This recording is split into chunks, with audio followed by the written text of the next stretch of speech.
नमस्कार दोस्तों, मैं विनोद कुमार। मेरे यूट्यूब चैनल पर आपका स्वागत है। दोस्तों, आज मैं परसेंटेज पर आधारित आय, व्यय एवं बचत वाले सवाल जो एग्ज़ाम में पूछे गए हैं, उसे कराने जा रहा हूँ। ठीक है फ्रेंड्स, तो आइए देखते हैं आय, खर्च एवं बचत वाले सवाल किस टाइप के पूछे जाते हैं एग्ज़ाम में। ठीक है, तो देखते हैं सवाल क्या है। एक आदमी अपनी आय का 60% खर्च करता है। अगर उसकी आय 15% बढ़ जाए और उसका खर्च 15% बढ़ जाए, तो उसकी बचत में कितने प्रतिशत बदलाव होगा? मतलब उसका बचत कितने प्रतिशत घटे या बढ़ेगा? ठीक है, तो सवाल में दिया हुआ है इसकी आय का 60% खर्च कर रहा है। तो 60% को यदि हम परसेंटेज में कन्वर्ट करें तो कितना होगा, सॉरी रेशियो में कन्वर्ट करें तो कितना होगा?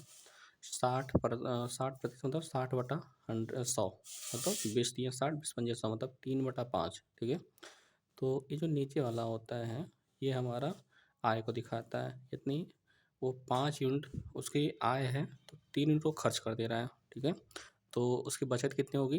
5 - 3 यानी 2। तो आय माइनस खर्च बराबर बचत होता है। तो चूँकि यदि उसकी 5 यूनिट आय है और 3 खर्च है, तो बचत कितना? 2 यूनिट। ठीक है, तो इसको हम लिख लेते हैं आय, खर्च एवं बचत। ठीक है, चूँकि हमारे कितना था? 5 आय, 3 कितना है? खर्च, और दोनों का अंतर जो होता है वही बचत होता है। तो कितना हो गया? 2। ठीक है, अब इसको हम सवाल को परसेंटेज में इंक्रीज डिक्रीज दिया होता है, तो इसको हम क्या कर लेते हैं? 100 से मल्टीप्लाई कर लेते हैं, ताकि जैसे 500 हो गया, 300 हो गया, 200 हो गया। ठीक है, तो इसका परसेंटेज निकालना थोड़ा आसान होता है, क्योंकि रेशियो में है तो उसे हम किसी से भी गुणा या भाग करें, कोई दिक्कत नहीं होता है। वो एक समान सब में प्रभाव पड़ता है उसका। ठीक है, तो क्या हो जाएगा? 500, 300 और 200। ठीक है, अब कह रहा है कि उसकी आय 15% बढ़ जाए। ठीक है, तो 500 का 15% इंक्रीज होगा, तो कितना हो जाएगा? 500, यदि हम 500 का 15% निकालें कितना हो जाएगा? 500 गुणे 15/100, तो 0 0 से कट जाएगा। 15×5 = 75, यानी हमारी उसकी आय जो बढ़ रहा है 500 पे 15% मतलब 75 का इंक्रीमेंट हो रहा है। कितना हो जाएगा? 500 + 75 मतलब 575।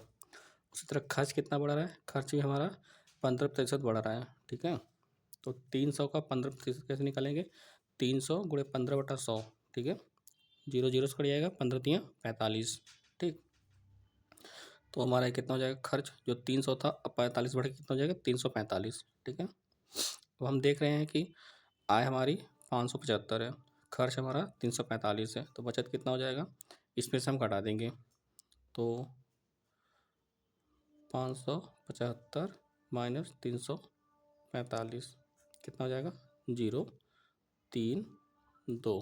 ठीक है, मतलब हमारा बचत अब कितना हो जा रहा है? 230। मतलब पहले 200 था, अब 30 बढ़ के कितना हो गया? 230। मतलब कितना इंक्रीमेंट हो गया बचत में हमारे?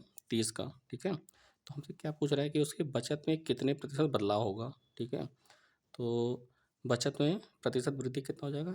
30 की वृद्धि हो रही है, कितने पे हो रही है? 200 पे, तो 30/200 गुणे 100। ठीक है, तो 2 0 से कट जाएगा। 30/2 मतलब 15%। ठीक है, तो उसकी बचत में कितना बदलाव या कितनी वृद्धि होगी? 15% का। ठीक है, तो हमारा कौन सा आंसर हो जाएगा? Second option. ठीक है फ्रेंड्स,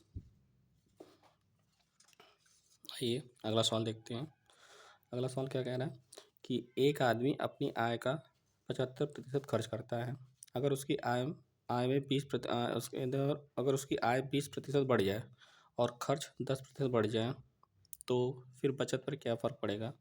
मतलब क्या चेंजेज आएगा? ठीक है, तो अपनी आय का 75% खर्च करता है, मतलब 75% को हम यदि अनुपात यानी रेशियो बदल क्या क्या करेंगे? 75/100। ठीक है, तो 25 दिया 75 और 25 चौका 100, मतलब कितना हो जाएगा हमारा? 75/100। 25 दिया 75, 25 चौका 100, मतलब ये जो हमारा नीचे आता है वो तो टोटल आय को दिखाता है, और ऊपर जो होता है खर्च होता है। मतलब यदि 4 हिस्सा कमाता है तो 3 हिस्सा वो खर्च कर रहा है, तो बचा कितना रहा? 1 हिस्सा। ठीक है, तो आय, खर्च, बचत कितना हो जाएगा? 4, और 4 में से वो 3 यूनिट खर्च कर दे रहा था, बच कितना? 1 यूनिट, तो ये हमारा बचत है। ठीक है, अब इसको फिर से वही हम इसमें क्या करेंगे? 100 से मल्टीप्लाई कर देंगे, ताकि इसका हमको परसेंटेज निकालने में थोड़ा आसानी होती है। तो इसको हम 100 से मल्टीप्लाई करेंगे तो 400 हो जाएगा, ये 300 और ये 100 हो जाएगा। अब क्या कह रहा है कि अगर उसकी आय 20% बढ़ जाए, ठीक है, तो 400 का 20% कैसे निकालेंगे? 400 गुणे 20/100। जीरो जीरो से कट जाएगा, 20 चौके 80, मतलब 400 का 20% बढ़ने का मतलब 80 बढ़ जा रहा है, तो कितना हो जाएगा 480, ठीक है। और खर्च पे क्या हो रहा है, खर्च भी हमारा 10% बढ़ रहा है, तो 300 का 10% कितना हो जाएगा 300 गुणे 10/100, जीरो जीरो से कट जाएगा, यहाँ 3 बचेगा, 3 गुणे 10 मतलब 30, तो हमारा खर्च 30 जो था उसमें 30 की वृद्धि हो गई, तो कितना हो गया 330, ठीक। अब बचत कैसे निकालेंगे, इन दोनों का अंतर वही हमारा बचत होता है, तो कितना हो जाएगा 480 माइनस 330, कितना हो जाएगा 051, मतलब 150, ठीक है। तो जो बचत हमारा पहले 100 था, अब वो कितना हो रहा है 50, मतलब कितने की वृद्धि हो गई 50 की, ठीक है। और वृद्धि कितने पे हो रही है 50 की, 100 पे हमारी 50 की वृद्धि हो रही है, तो प्रतिशत कैसे निकालते हैं, अतः बचत में प्रतिशत वृद्धि मतलब कितनी वृद्धि हो रही है 50 की, किस पे हो रही है 100 पे, 100 के रिस्पेक्ट में 50 बढ़ा है ना, तो 50/100 गुणे 100, 100 से कट जाएगा, तो कितना हो जाएगा 50%, ठीक है। तो ब- बचत पर क्या फर्क पड़ेगा, मतलब बचत में हमारा 50% की वृद्धि हो जाएगी, ठीक है। ठीक है फ्रेंड्स, आइए एक और सवाल देखते हैं। अब चूंकि इसमें हमारा जो खर्च है वो प्रतिशत में न दे के कुछ रुपयों में दिया हुआ है, तो इस टाइप के सवाल को हम कैसे करते हैं देखते हैं।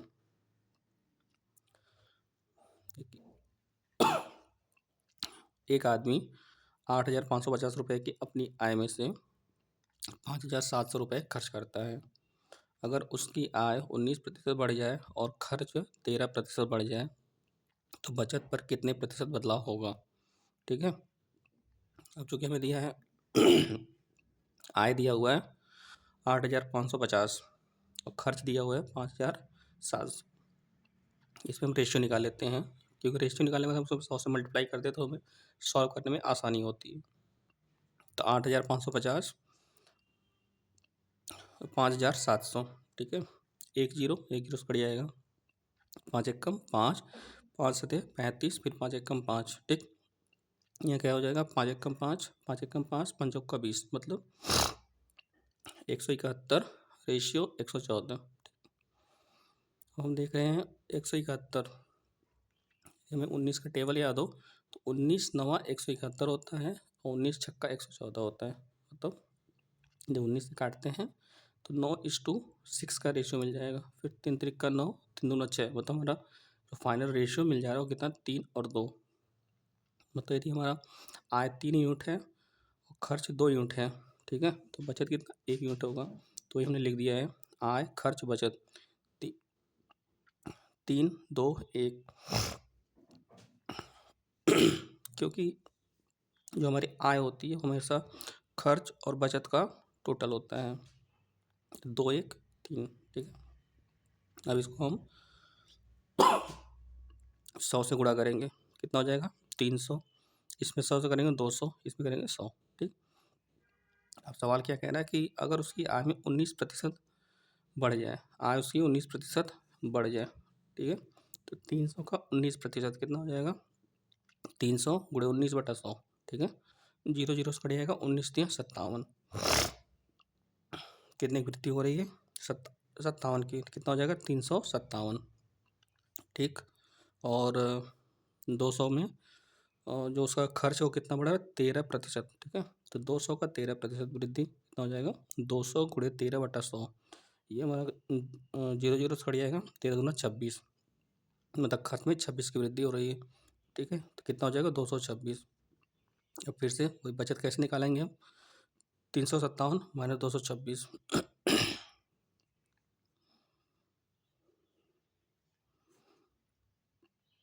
1 3 और यहाँ 1, मतलब हमारा बचत कितना हो रहा है 131, ठीक है। जो बचत हमारा पहले 100 था अब उसमें 31 की वृद्धि हो गई, तो टोटल कितना होगा 131, तो बचत में वृद्धि कितना हो जाएगा 31/100, 31/100, और परसेंटेज निकालने के लिए हम 100 से गुणा करते हैं, तो 100 से कट जाएगा, कितना हो जाएगा 31%, तो उसकी बचत पे क्या प्रभाव पड़ेगा, या कितनी वृद्धि होगी 31% की, सी ऑप्शन।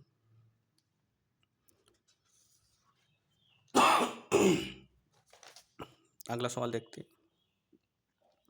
एक आदमी अपनी आय का 5% परिवहन पे खर्च करता है, ठीक। और उसके बाद जो बचता है उसमें से बची हुई आय का 20% भोजन पे खर्च करता है और फिर 120 रुपये दान देता है। इन सब के बाद उसके पास 1400 रुपये बचते हैं, तो उसकी आय ज्ञात करो, ठीक है। तो इस टाइप के सवाल में क्या करते हैं, हमने मान लो उसकी कुल आय कितनी है, यक्स मान लेते हैं, ठीक है। अब यक्स का वो 5% परिवहन पे खर्च करता है, तो कितना बचेगा, 95%, ठीक है। तो यक्स गुणे 95/100, ठीक। फिर कह रहा है उसके बाद जो अब बच रही उसका 20% भोजन पे खर्च कर रहा है, तो 20 खर्च करिए तो बचा कितना, 80%, तो गुणे 80/100, ठीक। उसके बाद जो अब बच रहा है उसमें से 120 रुपये वो दान करता है, तो -120, ठीक है। इन सब के बाद उसके पास कितने पैसे बच रहे हैं, ये जो परिवहन पे, भोजन पे और दान देने के बाद उसके पास अब कितने पैसे बच रहे हैं, 1400 रुपये। तो इन सब का जो वैल्यू है वो कितना है, 1400 के बराबर है, ठीक है। इसको हम सॉल्व कर लेते हैं। 95, 5 एकम 5 5 45, 19 बटा ये क्या है, 5 दूना 10 मतलब 20 हो जाएगा, 20 पंजे 100 होता है, ठीक। इसको हम काट लेते हैं, 20 चौका 80, 20 पंजे 100 -120 बराबर 1400 के, ठीक। 120 को इधर में आएगा तो प्लस हो जाएगा, तो 1400 + 120 हो जाएगा, और ये क्या हो जाएगा, यक्स गुणे 19/20 गुणे 4/5, ठीक। इसको हम जोड़ते हैं तो 14 एक 1520 हो जाएगा। यहाँ एक्स गुणे 19 गुणे 4/100 हो जाएगा, ठीक है। 19 से कम 19 और 19 8 152 होता है, और एक जीरो यहाँ जीरो हो जाएगा। इसका मतलब यक्स गुणे 4/100 बराबर 80 के, 4 एकम 4, 4 बीस 80, ठीक है। तो यक्स मान कितना हो जाएगा, 20 गुणे 100 मतलब 2000। इसका मतलब उसकी आय कितनी थी, 2000 रुपये। तुम्हारा कौन सा आंसर हो जाएगा, 4th ऑप्शन, ठीक है फ्रेंड्स। आइए एक और सवाल देखते हैं।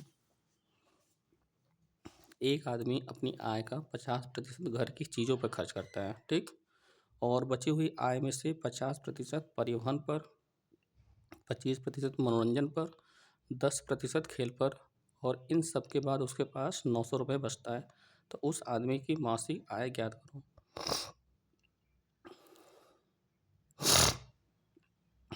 कह रहा है कि एक आदमी अपनी आय का 50% घर की चीज़ों में, मतलब वहीं फिर से यदि हम लोग यदि हम मान लेते हैं कि उसकी कुल आय कितनी है, यक्स है, तो यक्स का वो 50% कितने घर पे खर्च कर लिया, तो बचा कितना, 50%।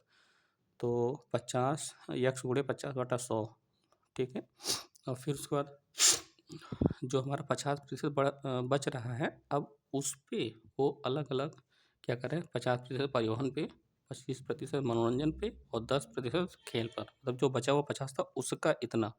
तो 50 + 25 कितना हो गया, 75 + 10 कितना हो गया, 85, ठीक है। मतलब जो बचा हुआ 50 था उसका 85% खर्च कर दिया था, अब कितना बचेगा, 15%, ठीक है। तो यक्स गुणे 50/100 गुणे 15/100, ठीक है। इसकी वैल्यू कितना है, 900। 50 से कम 50, 50 दूना 100, ठीक। और ये 15 कम 15, 15 छक्का 90, और मतलब एक जीरो तो यहाँ 60 हो जाएगा, ठीक है। तो एक्स इसका गुणा, मतलब यहाँ क्या है, एक्स बराबर 2 गुणे 100 गुणे 60,